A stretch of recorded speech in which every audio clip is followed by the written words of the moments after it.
gonna get started here with an opening statement, and then open it up for questions for Coach Underwood. Well, that went just about like I thought it would go. A very good Rio Grande Valley team, offensively they're tremendous.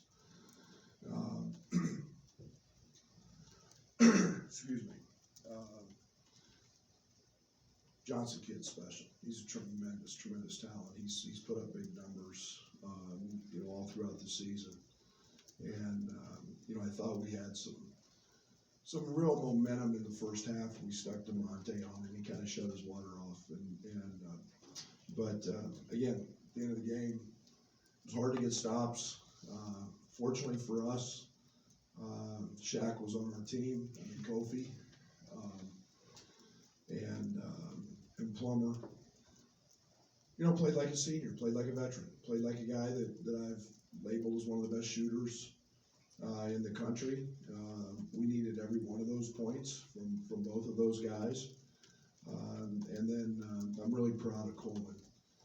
He was not good in the first half, and very passive, very unaware, very uninvolved, to be honest, and really responded late. DeMonte Williams, what a jump from the Jackson State game where he was our point guard to the game tonight, where 8 assists, no turnovers. Probably made the biggest play of the game with the offensive putback. And then I do want to mention Ben. Ben changed the game in the first half just simply with his passing. It wasn't hard to get the ball to Kofi, and yet, we had some problems early, just post passing. And Ben changed all that, and we got the ball, 6 assists, and then he was very good on the defensive end. But Luke Goody came in and gave us really good minutes after really not being a factor because of injuries in Kansas City. And I'm a big fan of Luke. Luke's got a lot of toughness. He can really shoot it. But he wasn't afraid to jump up and take a 3. His pull-up jump shot was excellent, big-time move. He had to play in the guts of the game. So you got guys out, you got guys not able to go, and they're 3 of your key guys. It's great to see certain guys step up, and fortunately they did that tonight. Questions? Coach, this is your, I think, 5th different starting lineup in the 6 games. You talk a lot about being connected as a team, and is this the weirdest start to your season as far as trying to get guys connected and have some continuity? Yeah, I got no choice.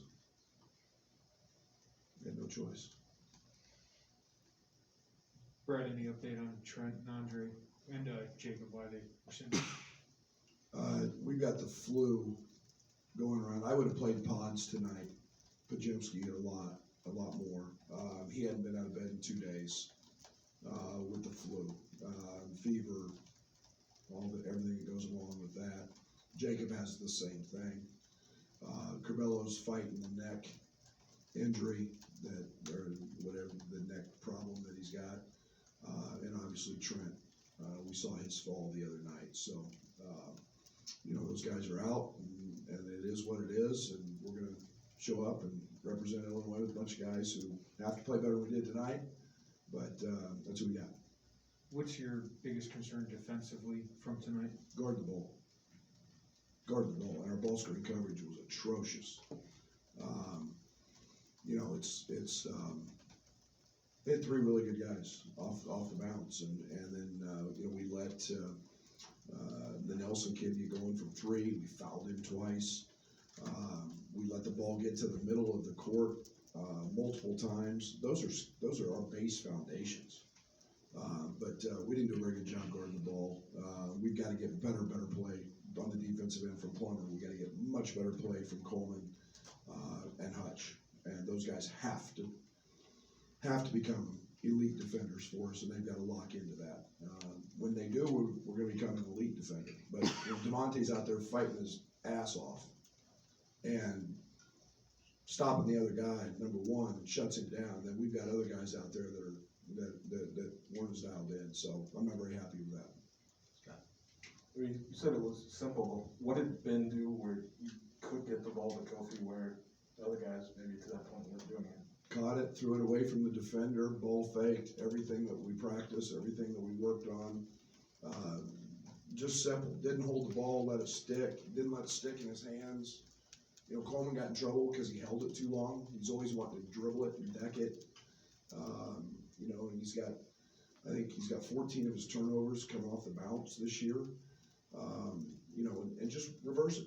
If it's not there, but you've got to see the pass, you got to see how open Kofi is before you catch it. And for the most part, Coleman's an elite passer. You know, Hutch jumped in the air 3 times tonight, 3, to try to throw post entry passes.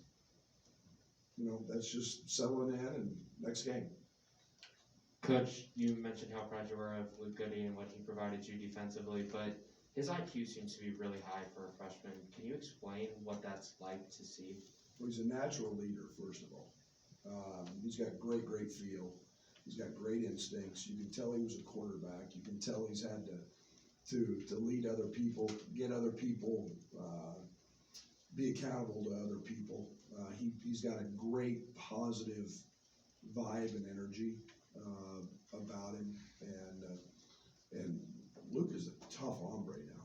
Luke's a tough dude now. I mean, you can go at Luke all you want, and physically or mentally, Luke's a tough dude now. He can respond to just about anything. Coach Figure brought up Shaq as well and Stanley Roberts, but just, I mean, what did Kofi show tonight where just, I mean, that he can be that dominant physical big? Well, I thought the best thing about tonight was his passing. He turned one over and the ball kind of rolled out of his hand, but he hit Luke for a 3 and Coleman for 1. He got fouled on. You know, and he got deep position, and again, we had a size advantage. But the other thing was, and it was no reflection on, you know, on Omar, or no reflection on Ben at the 5 spot, but I was going to roll with Kofi because they couldn't stop him, and we needed all the points we could get. And but you know, what was it? 15 of 18, 15 of I can't read. 15 of 19, and then he made free throws. You know, 8 of 11. We'll take that from Kofi every night. I thought his ball screen defense was just okay. He's trying to block way too many shots, and that's not Kofi. That's not him. He needs to be that wall, and but we'll get that squared away.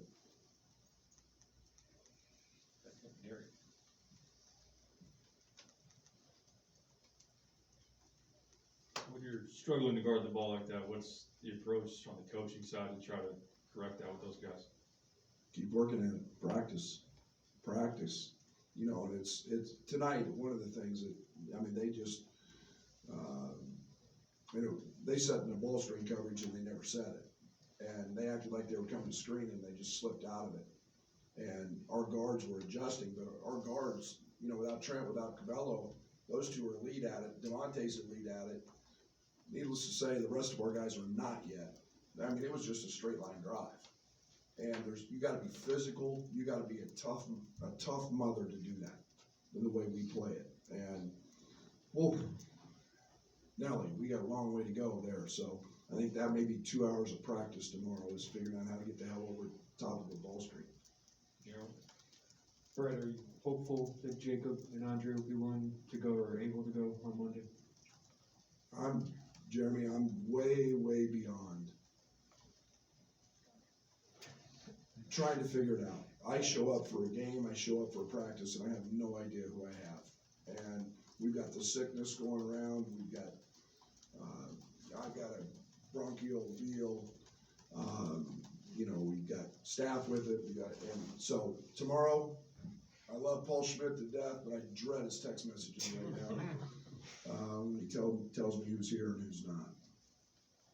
I guess, you know, with Alfonso making a lot of threes last 2 games, where do you stand on when the heat check moment should come and maybe when it should? Not when he shot that one. Because especially when he gave up another 3, he's got to understand that he's never been coached on that end. And he's got to understand that I'm going to run something for the heat check. But you realize that he missed it, and he gave one up at the other end. They're bad shots. And hey, no one loves a shooter more than me, and no one loves to continue to go to a shooter more than me. So he doesn't have to try to pull from 6 feet behind the line in transition. We'll hammer some of that stuff out, but man, is he a gifted shooter. Man, I love seeing that ball go up. Coach, how much of the defense is guys that maybe aren't accustomed to the detailed scouting reports and missing out on, right-hand drives, things like that? A whole bunch. I mean, yeah, you can tell DeMonte's experience today. You can tell that other guys don't have that. One of the hardest things about playing basketball defensively is you have to be an unbelievable listener. And people think, what are you talking? Well, when Kofi's elite at it. When Kofi calls a coverage in a ball screen, we have two or three different options. When he makes the call, you have to adjust your feet. And if you can't adjust the right way, it puts us in harm's way. And it's not very hard, but you have to be a listener, and then you have to respond. You can't do it a tick late. And so part of that is scouting report, part of it is practice, part of it is just familiarity with it. And, I was ticked off early when Zero, who, I don't know if he's put the ball in his left hand all year, straight line drives Coleman right from the top of the key. And Coleman has the ability to be one of the best defenders in this league when he wants to be that. And, we've been all over him about his closeouts. He jumps. Kid steps in, and that's not the way we ever practiced. And so it's discipline, and it's growing, and he's going to be fine, and that's all part of gaining experience. Coach, 21 assists on 33 makes. Is that just a function of finally getting the post feeds figured out and Plummer making shots, or were you happy with the way the ball was moving tonight? Yeah, the simplicity of what we did tonight was really good. There were hardly any ball screens set. We didn't have that team tonight. So there was no ball screen set, or very, very few, maybe 1 out of every 4 possessions. The simplicity with which we played tonight probably helped us a bunch. And obviously Bello and Trent, we're going to put a lot of ball screens in because those guys are really good at them. But we didn't have that, and we had a dominant, as I told our team, I'm proud of him for understanding where the bread is buttered, and that was Kofi. And we played out of it in great space, and Corbello got great looks, and you give me 21 assists every night, we're probably going to shoot those type of percentages. Coach, obviously having so many guys out is really frustrating, but how much have you been able to rely on DeMonte Williams for leadership throughout this first couple weeks of the season? Man, he's the rock. He's been everything that here's the reality. There's nobody else on our team who has the versatility to go play. Literally, if I ask him to play the 5, he can play the 5. There's nobody else that has that versatility. He hadn't practiced at the point since Jackson State, or maybe Arkansas State a little bit. He literally has, and all of a sudden, before the game, we're shoot around today, here we go. And so, he's the rock of our team. He's the identity of our team. He's the defensive presence. He was the guy in the huddle, getting on guys when they went guarding to his level. Can't say enough great things. Can't criticize the officials, but you can praise Ben for not fouling on that second 3-point shot if you want. Yeah, I'm glad to see that he learned. Isn't that a process? When you screw up twice and, you get 2 fouls called, I won't say the quote that comes to mind, which we all know, but yeah, he's fine. I love Ben, and Ben does very few things wrong. All right, thank you, Coach. Thank you. See you Monday.